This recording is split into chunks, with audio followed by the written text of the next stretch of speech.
Buenas noches amigos, les habla el abogado Martín Sáenz, como siempre todos los miércoles a las 8 de la noche, en ese es su programa favorito, de todos los miércoles a las 8 de la noche, Abogado ¿Qué me aconseja? Abogado ¿Qué me aconseja? Es un programa de información en el cual le describimos los temas candentes en temas de inmigración y también en temas de derecho laboral. Ah, aceptamos preguntas que nos pueden hacer en vivo, siempre llamándonos acá al teléfono en cabina al 305-944-8133. 305-944-8133. Y como siempre, yo, el abogado Martín Sáenz, estoy acá dispuesto a responder cualquier pregunta en relación al derecho laboral. El día de hoy, amigos, quería hablarles de algo que muchos de mis clientes me han estado preguntando esta semana y tiene que ver con lo que en en español se le conoce como el despido a voluntad propia. En inglés se le conoce como employment at will, o el empleo a voluntad propia, o el employment at will. ¿Qué es lo que significa el employment at will? O el empleo a voluntad propia. El empleo a voluntad propia básicamente significa de que en la Florida, como en muchos de otros estados, el empleador puede despedir a un empleado sin darle ningún tipo de notificación y puede despedirlo por cualquier razón. ¿Qué significa esto? Bastantes de mis clientes o clientes potenciales me llaman y me preguntan y me dicen, abogado, tengo este problema en el trabajo, he sido despedido. Yo soy una persona que ha trabajado fielmente por 10, 15 años para este empleador y nunca he tenido ningún problema, siempre he sido comendado por el gran trabajo que he hecho. Y de la noche a la mañana viene este nuevo manager que me trata diferente, veo que no le caigo muy bien y es más, lamentablemente he sido despedido. ¿Me puede ayudar? La respuesta primera que tengo, la impresión primera, obviamente tengo que indagar más, pero la impresión primera que tengo es, bueno, en la Florida la ley dice de que el empleador puede hacer exactamente eso. Puede despedirte cuando al empleador le parezca. No siempre existe una razón viable. ¿Ok? Pero esa es la ley general. Y eso es lo que todo el mundo debería entender cuando la gente se refiere al employment at will o el empleo a voluntad propia. Significa que el empleador y el empleado pueden decidir en cualquier momento que la relación laboral ha terminado. Ahora, para determinar si una persona tiene un caso laboral, la causa de despido, entonces es bastante importante hacer unas cuantas preguntas más, porque el análisis no termina ahí. Esa es la regla general, pero el análisis no termina ahí. Obviamente la próxima pregunta que me hacen mis clientes es, bueno, si el empleador me despidió y lo hizo sin razón, a pesar de que yo era un buen empleado, ¿qué recursos me queda? Bueno, existen dos tipos de despido que bajo la ley son ilegales. ¿Ok? El primero de ellos viene del derecho contractual, en otras palabras. Algunos empleados, no muchos, pero algunos empleados trabajan para compañías en las cuales ellos firman contratos de empleo. Los contratos de empleo, las cortes los interpretan básicamente leyendo estrictamente lo que dice el contrato y no leyendo más allá. Si el contrato de empleo, si existe un contrato de empleo, lo primero que tenemos que ver es si el contrato fue firmado por ambas partes y especialmente si fue firmado por el empleado. Si fue firmado por el empleado y por el empleador, entonces tenemos que ver si dentro del contrato existe algún recurso para que a uno lo puedan despedir sin lugar a causa o sin causa. En otras palabras, hay contratos que, por ejemplo, tienen cláusulas las cuales dicen a usted no se le puede despedir con causa y si se le despide con causa tenemos que indemnizarlo por X cantidad de dinero. ¿Ok? En otras palabras, comenzamos el análisis del empleo a voluntad propia y del despido en ese marco, primero identificando si existe un contrato escrito o un contrato verbal. Y ese contrato básicamente tenemos que probar que diga que no permite que la persona sea despedida por una causa o por sin causa. Si el contrato dice no te puedo despedir a menos de que te pague tanto o a menos de que tú hayas cometido ciertas violaciones y aún así a uno lo despiden, entonces uno tiene un recurso legal en contra de ese empleador. Ahora, la pregunta lógica entonces es, ¿qué sucede cuando estamos hablando de, de un caso en el cual no existe la causa, no existe el contrato? Y si no existe el contrato, entonces, ¿qué sucede? ¿Ok? En ese caso, entonces tenemos que indagar un poquito más y ver, de acuerdo a las circunstancias que rodean la situación laboral, ver qué fue lo que realmente causó ese despido. Y hay una lista de razones por la cual a uno no lo pueden despedir. Por ejemplo, a uno no lo pueden despedir por razón de su sexo, es decir, no lo pueden despedir a uno por ser hombre o por ser mujer, ¿okay? De la misma manera como no pueden despedir a uno por la orientación sexual que uno tenga, ¿okay? No lo pueden despedir a uno tampoco por estar embarazado o embarazada, obviamente, porque eso se considera es discriminación por razón de sexo. De la misma manera, también viendo la totalidad de las circunstancias, tenemos que investigar si es que a la persona la despidieron quizás por razón de su edad. Si a una persona la despiden porque tiene más de 40 años, eso constituye discriminación por razón de edad. También es posible que el despido sea por razón de una incapacidad física o mental que uno tenga. Es también ilegal que despedir a alguien por razón de una incapacidad física o mental. Lo mismo es con la religión. No importa cuál sea la religión, a uno no lo pueden despedir por causa de su religión. De la misma manera, si una persona, por ejemplo, trabaja para un empleador que tiene más de 50 empleados y esa persona pide un permiso especial para curar o tratar una enfermedad seria o tratar la enfermedad seria de un familiar como el esposo o el hijo, entonces a esa persona tampoco la pueden despedir por haber pedido el permiso para tomar ese tiempo libre. Otra de las razones por las cuales a uno no lo pueden despedir y constituiría un despido ilegal es cuando una persona tiene un accidente laboral y a causa de ese accidente laboral el empleado le exige al empleador que lo lleve a un hospital o que lo lleve a una clínica o simplemente le dice, mira, me accidenté y esto sucedió en el trabajo, porque la ley obliga al empleador a que ese empleado sea llevado a tratarse con un médico y los gastos de ese tratamiento tienen que correr por el seguro de Workers' Compensation del empleador. Entonces, si uno pide beneficios de Workers' Compensation, es decir, que pide un doctor o pide tratamiento o beneficios a causa del accidente, el empleador después no puede darse la vuelta y despedir a ese empleado a causa de que ese empleado pidió o de alguna manera notificó que tenía un accidente laboral. Eso es ilegal.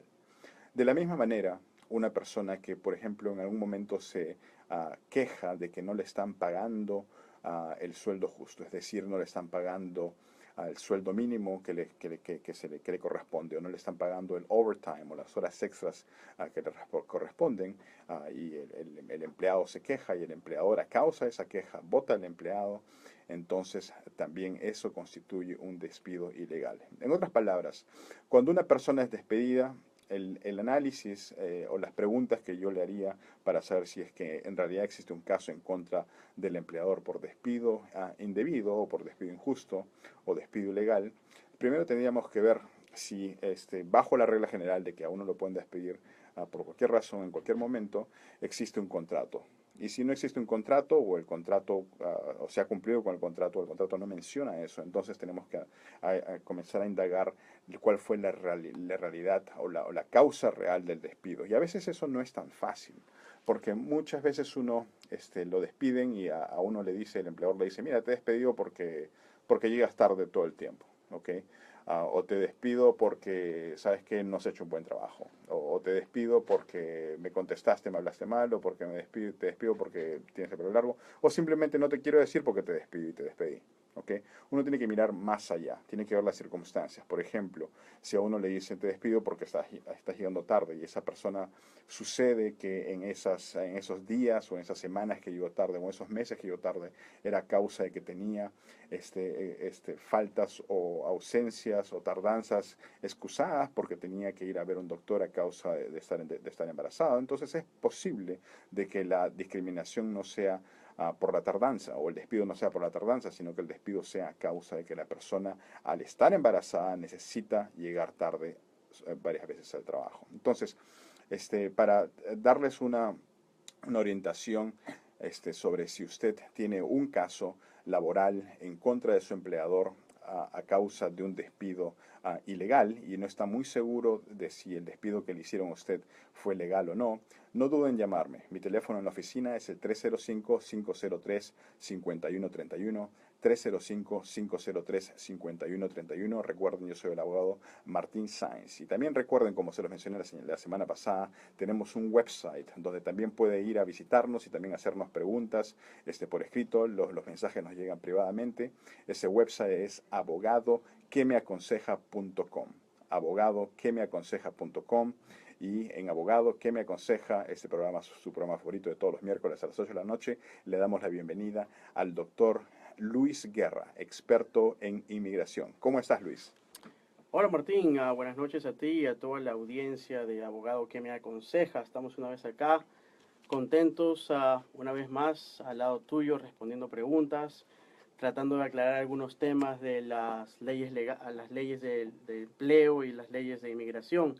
Han habido bastantes cosas esta semana en las leyes de inmigración. Por ejemplo, lo del el presidente Obama ya no va a dejar que exista la ley del pie mojado y pie seco para los hermanos cubanos. Esa póliza de inmigración ya no funciona. Pero eso no significa que muchas personas creen que el ajuste cubano ya no funciona porque la póliza de los pies mojados y pies secos ya no está vigente.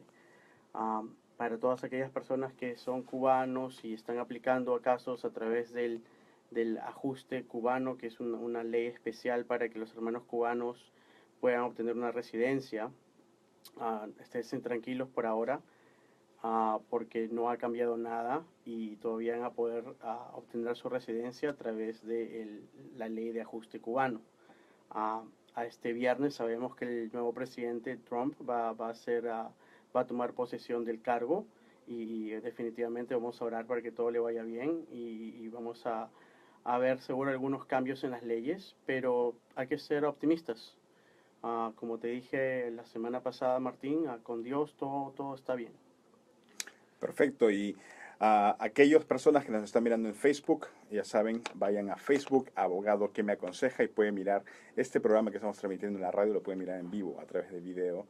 Y si tienen preguntas, pueden hacernos las preguntas yendo a nuestro website, abogadoquemeaconseja.com, como lo está haciendo nuestra amiga Gisela. Gisela, ¿cómo estás?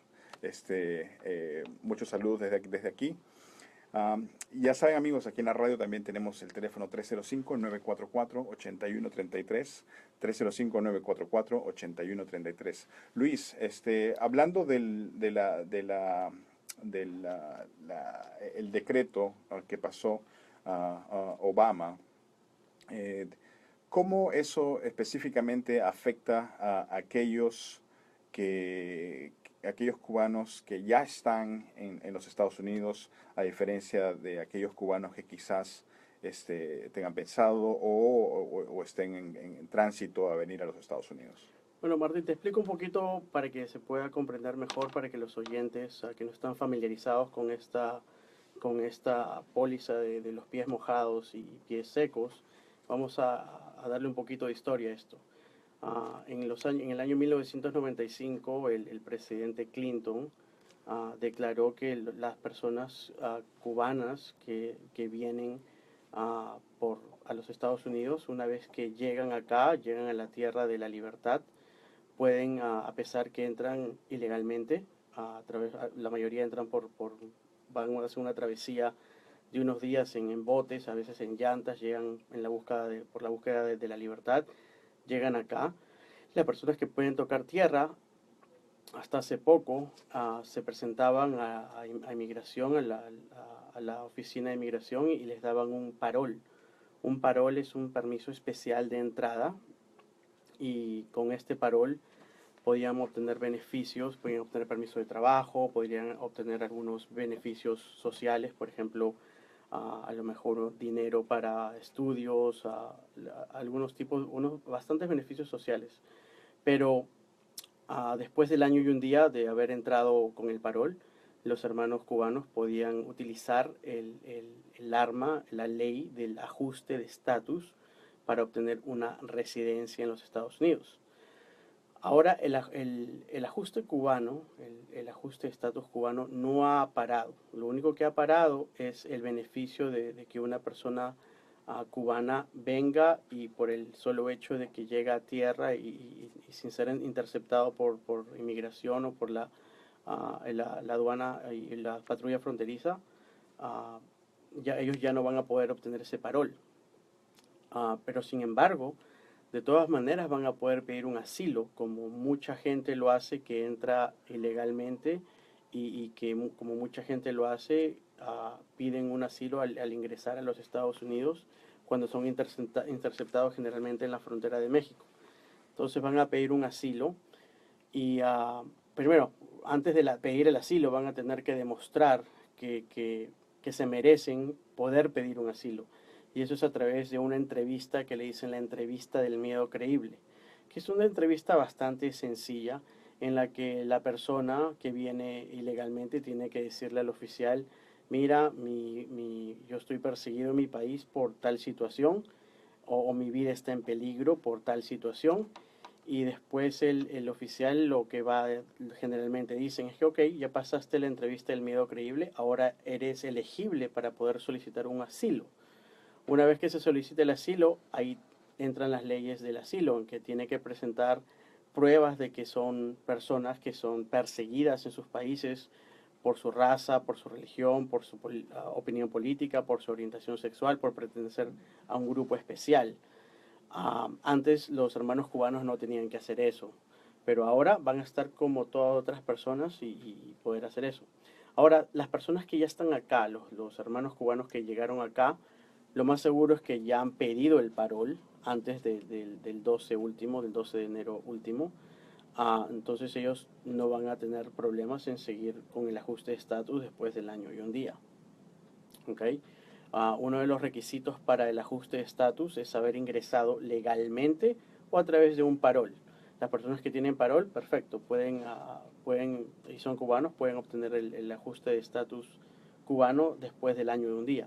Las personas que entraron legalmente a los Estados Unidos y no obtuvieron parol y son cubanos, también pueden esperar el año y un día y ser beneficiarios del ajuste de estatus cubano. Perfecto, Luis. Siguiendo con ese tema, si la nueva administración de Trump decide ratificar reinstate, volver a poner la ley o la declaración La ejecutiva. nueva póliza de La- inmigración de- de pies secos y pies mojados. claro, si desea hacer eso, ah, ¿tú crees que, bueno, hay dos posibilidades, que lo haga o que no lo haga? Y si lo hace, ¿tú crees que quizás él podría expandirla a otras nacionalidades y no solo hacerla para los cubanos? Bueno, sinceramente Martín, no creo que lo vaya a hacer porque estaría yendo en contra de todo lo que él ha fomentado y ha pregonado durante todo este tiempo de elecciones. Él fue electo porque tenía una mano dura contra los inmigrantes y hasta se sabe que va a ser una pared, un muro a través de toda la frontera. Entonces, dar beneficios de este tipo a los hermanos cubanos sería un poquito de ir en contra de lo que ha estado hablando todo este tiempo. Realmente no creo que cambien las cosas. Además, las relaciones con Cuba han mejorado y por eso también otra de las situaciones es que ahora, ¿por qué el presidente Obama hizo eso? También lo hizo porque ahora, antes un residente cubano por A o B cometía un delito y ese delito lo hacía deportable, Cuba no lo aceptaba a ninguna persona deportada. Ahora que ha cambiado la póliza, que ya no existe la póliza de los pies mojados y pies secos, Cuba desde ahora en adelante va a empezar a aceptar a personas que son cubanos y son deportables. Eso es un cambio que antes no había. Entonces, si ahora los cubanos se quedan con esos derechos que ahora han sido cambiados, entonces estaría más a la igual que todos los demás, pero quizás estaría un poquito más afectados en el tema del asilo, porque ahora al Cuba no estar un poquito más abierto a la democracia, si se quisiera, no, me falta otra palabra para decir eso, de repente hay una palabra mejor, pero estar un poquito más abierto al mundo libre, quizás para ellos sea más difícil conseguir el exilio que quizás los venezolanos. Bueno, yo no estoy de acuerdo, Martín. Yo creo Ujú. que definitivamente todavía los hermanos cubanos están en mejor posición para pedir un asilo que cualquier otra persona, bueno, de Latinoamérica, por ejemplo, porque Cuba sigue siendo un gobierno dictatorial. Bueno, ahí no hay democracia, sabemos todos. Por ejemplo, los hermanos venezolanos, ah, en papel es una democracia, porque el presidente Maduro fue electo y en elecciones, no sabemos si libres o no, pero fue electo. Entre comillas, hay una democracia. Esa es la diferencia entre los asilos que vamos a ver de los hermanos cubanos y los hermanos venezolanos. Perfecto. Ya saben, amigos, si quieren hacernos preguntas sobre temas de inmigración, pueden llamarnos a este programa en vivo en directo los miércoles a las 8 de la noche, aquí a su programa favorito, Abogado que me aconseja. Y pueden hacerlo llamándonos a cabina al 305-944-8133, 305-944-8133. Y si quiere hacernos una consulta privada sobre inmigración o sobre temas del derecho laboral, uh, derechos del trabajador en la Florida, derecho del trabajador hispano en la Florida, puede también hacerlo llamándonos a las oficinas al 305-503-5131, 305-503-5131. Pero Martín, ahora aprovechando también que estamos hablando de los ajustes de estatus, de la obtención de residencia dentro de los Estados Unidos, también es bueno recordarle a los oyentes que uh, si una persona entró legal a los Estados Unidos y se casa con una persona cubana o no cubana que obtuvo los beneficios los beneficios del ajuste cubano, y es una persona que tiene en su residencia las letras CU6, puede darle este beneficio a su cónyuge. Todavía eso se puede hacer, todavía la obtención de la residencia mediante el ajuste cubano todavía es viable. Es importante que la gente sepa que en todas las entrevistas de inmigración hay que prepararse, especialmente las entrevistas que son a través del ajuste cubano. ¿Por qué? Porque normalmente las peticiones de ciudadanos para la residencia, personas que obtienen su residencia a través de la petición de un ciudadano y hacen el ajuste de estatus normal, tienen que pasar por, por un filtro. El primer filtro es una entrevista que le hace la oficina de inmigración, y después, si el matrimonio no es de 2 años, hay otro filtro porque solo le dan la residencia condicional, y después tienen que remover esa condición, y es cuando inmigración tiene otro chance de revisar el caso. Cuando la petición, cuando las personas hacen un ajuste cubano, no hay un chance nomás, y cuando le hacen la entrevista, es una entrevista muy, muy fuerte. Generalmente separan a las parejas y los confunden, y por eso es muy importante que estén representados, que se preparen para las entrevistas. Uh, Siempre han sido difíciles este tipo de entrevistas. El que un amigo, un primo, el vecino lo hizo y no tuvo problemas, eso no significa que en el caso de suyo no vaya a haber problemas. En los casos de ajuste de estatus, las personas que están solicitando el beneficio tienen que demostrar que el matrimonio, por ejemplo, es válido. No, inmigración empieza con la premisa de que todos los matrimonios son falsos, y nosotros tenemos que demostrar que los matrimonios son verdaderos. Y un factor importante es la entrevista. Nosotros hemos ganado casos que a veces las parejas no tienen tanta documentación, pero una entrevista fuerte, una entrevista sólida, una entrevista coherente, una entrevista que las parejas sepan el uno del otro, en que sepan desde lo más mínimo en la relación hasta lo más oculto, lo más difícil, lo más obvio también, sean unas respuestas correctas, porque lo van a separar y tienen que decir las mismas respuestas a las preguntas que le hace un agente entrenado en hacer este tipo de preguntas de inmigración.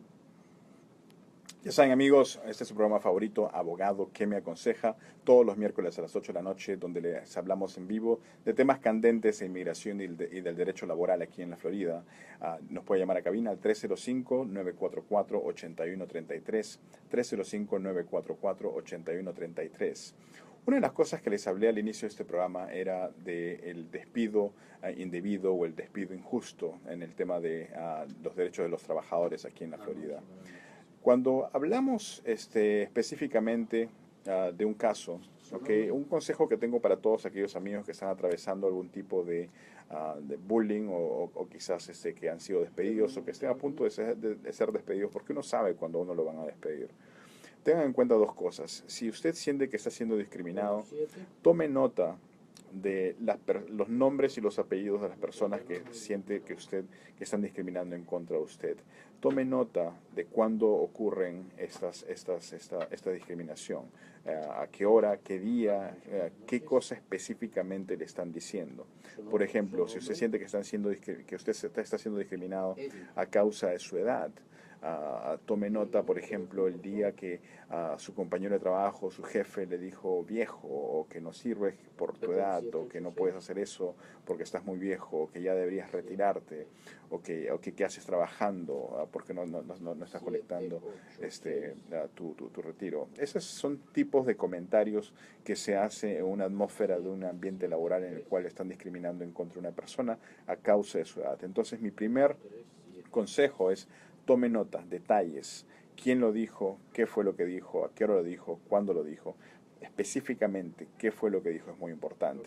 Mi otro consejo que les daría es que se quejen de acuerdo al mando que tengan en el trabajo. Quéjese con una persona superior a usted, con su supervisor, con su manager. Si ellos no le hacen caso, vaya con el vicepresidente, con el presidente, con el dueño de la compañía, y trate de dejar esa queja, trate de dejar constancia de esa queja haciéndolo por escrito, y más importante aún, haciéndolo, si no lo hace por escrito, verbalmente, lo más importante es que tenga constancia de que usted hizo la queja, que existan testigos o que exista manera de comprobar que usted se quejó. Si usted hace estas cosas, usted es probable que tenga un caso ganador de discriminación por razón de edad, de religión, de raza, de sexo, de origen nacional, a cualquiera de estos. Y le damos la bienvenida a Sergio. Sergio, ¿cómo estás? Feliz año, Sergio.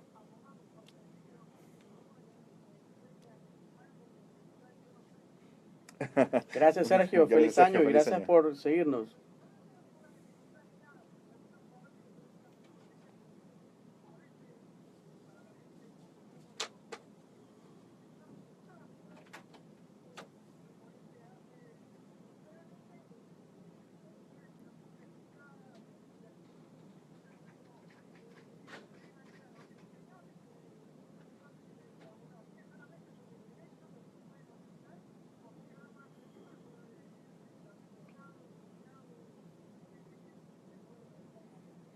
Bueno, las leyes que amparan a las personas deshabilitadas, si son del ámbito laboral, yo las puedo contestar. Hay otros tipos de leyes ¿cómo se llama?, que amparan a las personas que están buscando Social Security o algún tipo de beneficio de disability de estar deshabilitados con el gobierno o con su seguro. Eso es algo un poco distinto, pero en temas laborales, definitivamente, yo lo puedo contestar.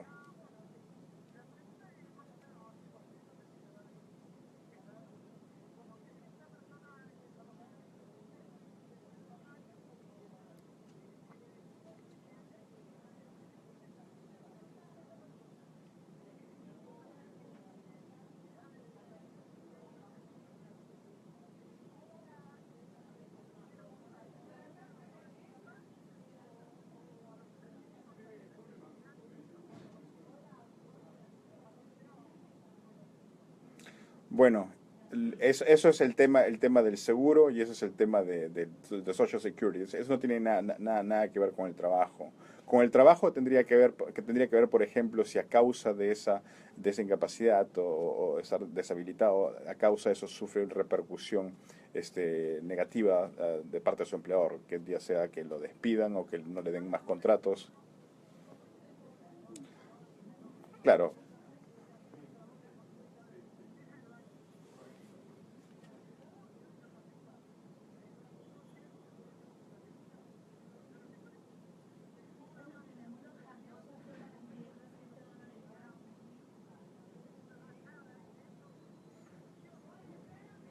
bueno, Bueno, Martín, un poquito. Hola, Sergio. Te habla el abogado Luis Guerra. Disculpa que te interrumpa, Martín, pero es muy buena tu pregunta.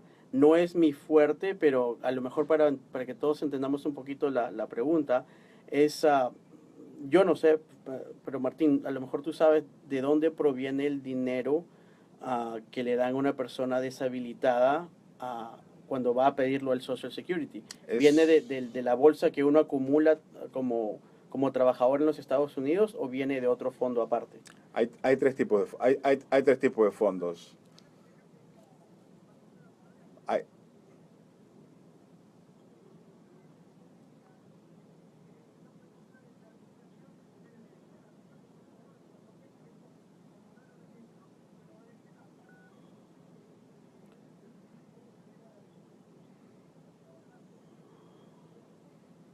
la edad para jubilarse es los 65, estás correcto.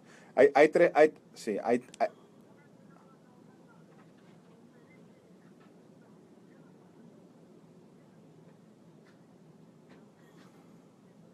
el empleador, en el caso, o sea, en el caso que tú me hablas es de un contratista independiente. Estás hablando exclusivamente o de un seguro privado que él tenga o del gobierno. Eh, o sea, entonces no son temas laborales y va a depender, si tiene un seguro privado va a depender de los términos del contrato que tenga con su seguro y si es con el gobierno va a depender de cómo se llama, si el gobierno se determina que esa persona tiene derecho a cobrar eso. Pero Martín, yo creo que podríamos la próxima semana a lo mejor indagar un poquito más y darle al aire la respuesta a Sergio.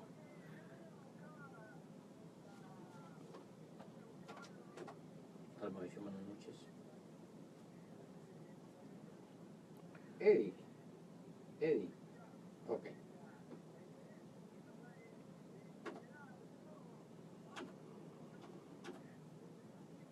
Claro.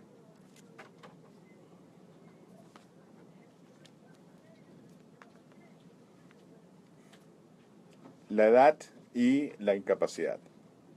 Por esas dos razones se puede obtener, pero es con el gobierno o con el seguro privado.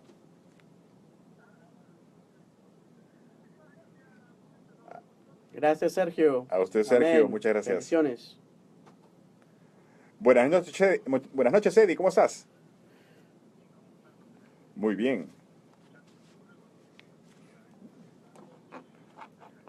Siempre tratamos de Muchas hacerlo más gracias. ameno y de responder todas las preguntas.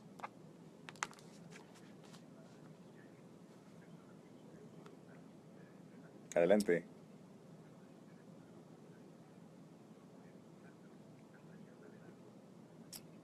Eddie, la idea es que la idea es que todas las personas que nos llamen vamos a responder las preguntas de la mejor manera posible y para tratar de despejar de cualquier duda que quede. La idea es que más adelante, si usted tiene que hacer un caso de inmigración o un caso laboral, lo puede hacer o ya solo porque sabe un poquito sobre las leyes o cuando vaya a hablar con un abogado para que entienda un poquito mejor el caso.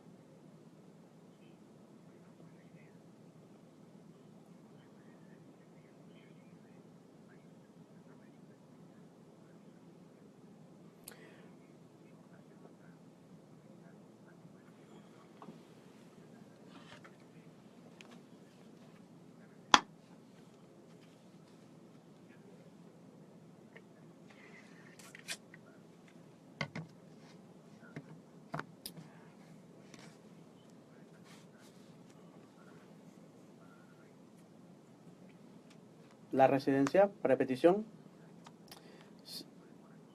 Ok, Eddie, te voy a hacerlo lo más simple posible para que tú y otros que están escuchando puedan comprender el proceso.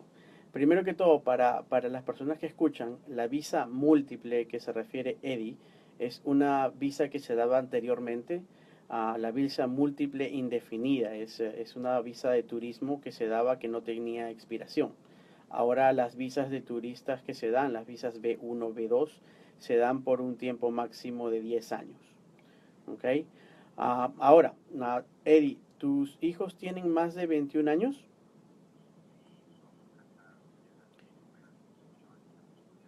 Y son ciudadanos americanos, ¿correcto? Perfecto. ¿Tú alguna vez, desde que viniste hace muchos años con tu visa, saliste del país o no? Ok. ¿Y algún tipo de problema con la ley, con inmigración en todos estos años? Qué bien, qué bien. Bueno, te doy la buena noticia que tú calificas para un ajuste de estatus. Un ajuste de estatus es el sinónimo de obtener la residencia dentro de los Estados Unidos. Los requisitos para un ajuste de estatus son los siguientes.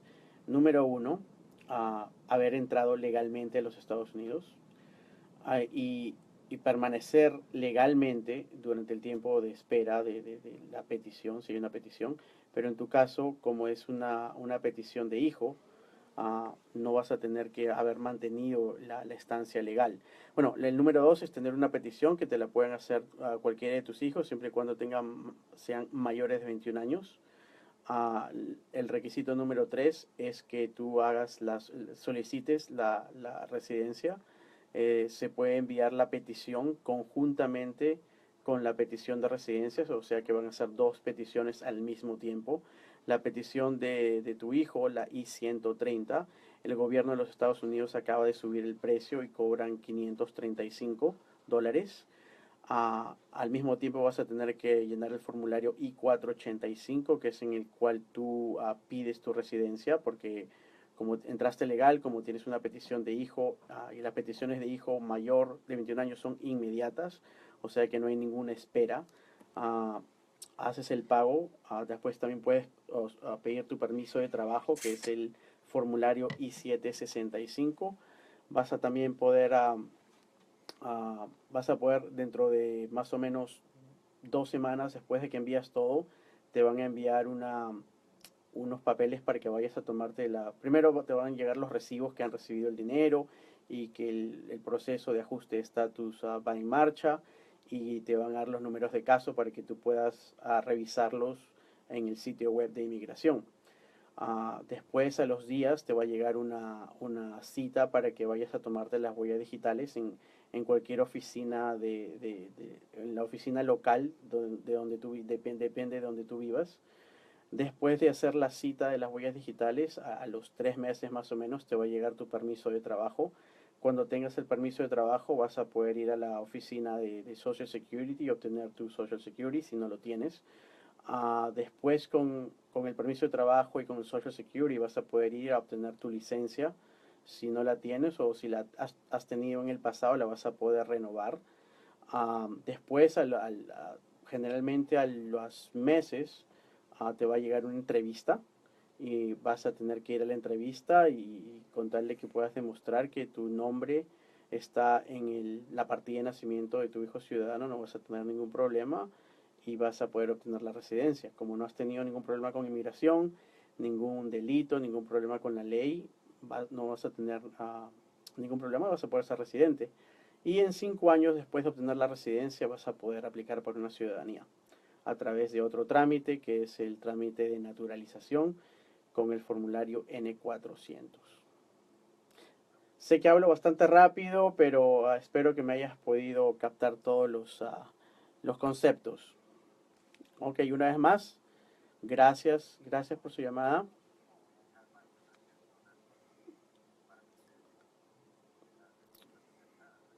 Con tal de que usted haya entendido todo, nosotros estamos felices.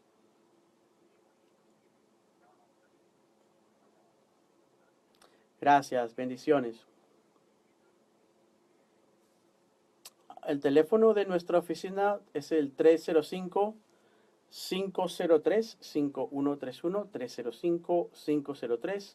5131 nos puede llamar allí o también puede visitarnos en nuestra página web, Abogado que me aconseja, o también en nuestra página de Facebook, Abogado que me aconseja, o en Twitter también. Muchas gracias. Amén. Muchísimas gracias. Ah, Muy contento, Martín, que las personas obtengan todas las respuestas que ellos quieren y darle buenas noticias. De verdad, eso es una bendición. Estamos aquí para educar a toda nuestra comunidad porque ellos necesitan saber y exigir, ¿cómo se llama? Y saber defender cuáles son sus derechos, ya sea en el trabajo o en el tema de inmigración, cuando tengan que resolver eso. Recuerden el teléfono en cabina para que nos llamen directo, es el 305-944-8133, 305-944-8133. Una de las cosas que me dejó Sergio pensando es el tema de contratistas independientes y empleados. En la Florida y en los Estados Unidos, bajo la ley federal, no siempre es muy claro quién es un contratista independiente y quién es un empleado. En términos generales, el señor, señora, si a usted le dicen que es un contratista independiente, ¿ok? Y le pagan con un formulario 1099 y le hacen firmar un formulario W9 para los taxes. O de repente no le dan ninguna de esas cosas, pero le dicen a usted, usted es un contratista, no tiene derechos y se acabó. ¿Ok? Eso no siempre es cierto. ¿Ok? El empleador nombra muchas veces a personas que trabajan para ellos, los nombra contratistas independientes para evitar pagar impuestos y para evitar pagarle el sueldo justo o el overtime o el tiempo extra. Una de las calificaciones o una de las características de un empleado en muchos de los casos es de que si el empleador ejerce bastante control sobre la manera como el empleado o como el trabajador realiza su trabajo, como por ejemplo dándole direcciones o instruyéndolo en qué hacer, cuándo hacerlo, cómo hacerlo.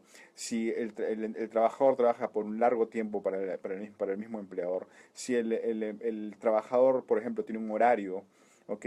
Y hay bastante comunicación entre el empleador y ese trabajador, es más posible que que ese trabajador sea un empleado y que no sea un contratista independiente a pesar de que así lo llamen. ¿Ok? Recuerde que esta diferencia es muy importante y es fundamental porque el empleado tiene derechos que el contratista no los tiene. Así que si usted quiere que yo le evalúe su caso para ver si su empleador lo está tratando como un contratista independiente cuando en realidad usted es un empleado, llámeme para una consulta gratis al 305-503-5131, 305-503-5131 o vaya y visite nuestro website y mándenos un mensaje privado a abogadoquemeaconseja.com abogadoquemeaconseja.com y le damos la bienvenida a Aida. Aida, ¿cómo estás?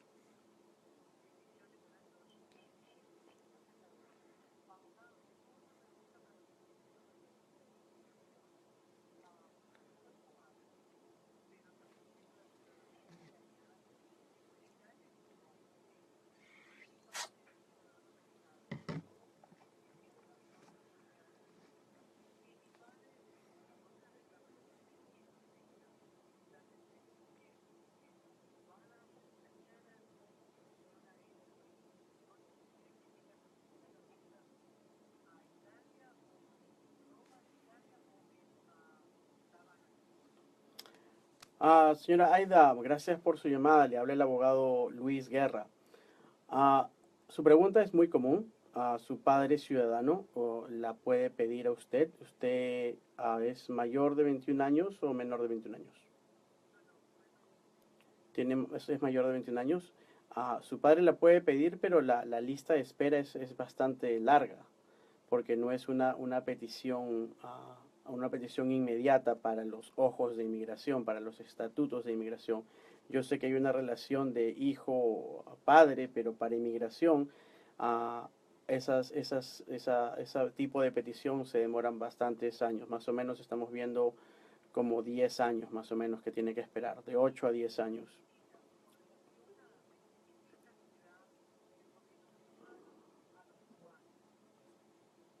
¿Ok?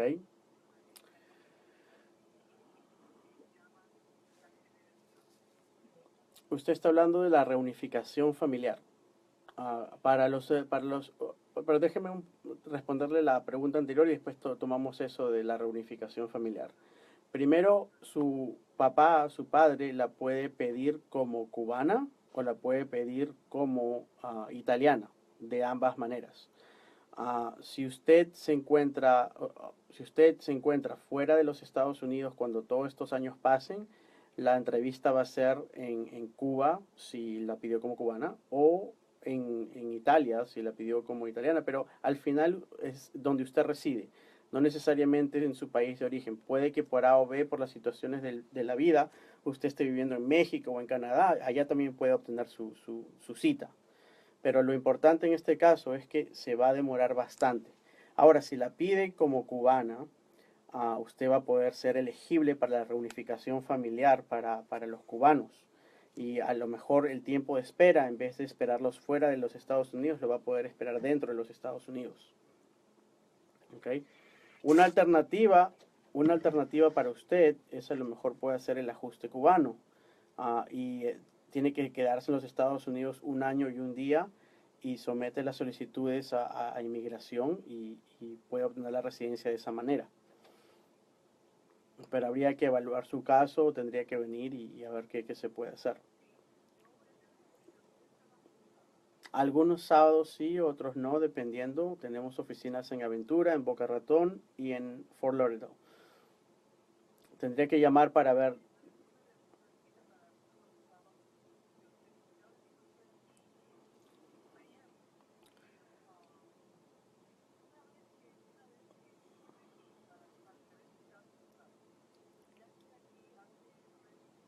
Ok, y usted,